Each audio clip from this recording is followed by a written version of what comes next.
Revelation 3960. From the 24th of January 1947. Redeeming activity, greatest work of charity.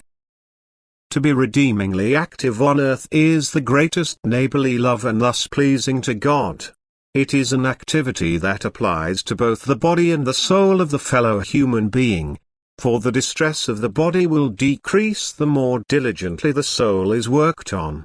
But redemptive activity is everything that helps the soul to freedom, everything that serves to help it escape from the power of Satan and develop upwards, everything that helps it to become perfect.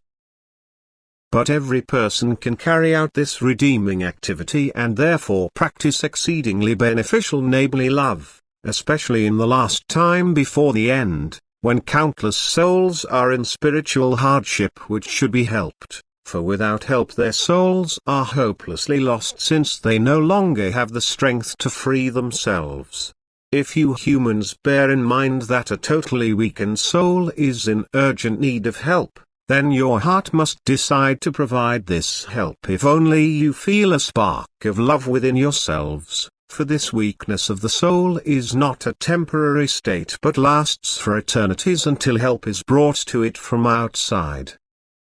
The soul is indeed capable of redeeming itself in its human stage if it submits itself to God's will and keeps His commandments.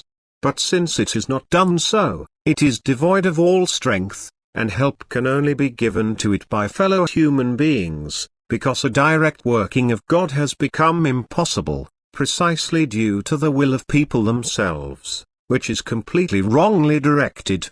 God, however, also seeks to change this will in the last days, and therefore He sends His messengers to people, therefore He constantly admonishes them to be active on earth in order to redeem themselves by enlightening their fellow human beings and by setting a good example to encourage them to live a life of love. For this is the only way the souls can redeem themselves.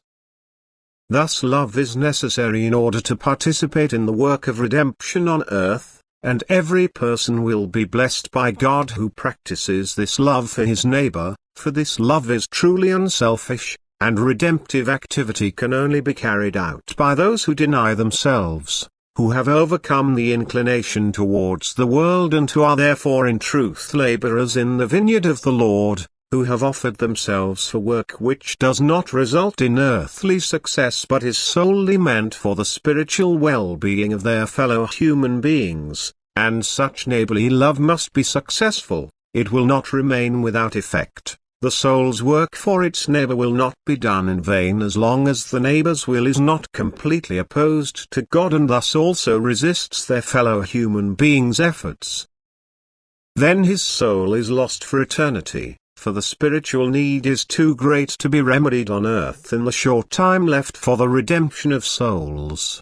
Then a new banishment is the fate of the God-refuting soul, a course through the new creation of the earth, which again lasts for endless times. Amen.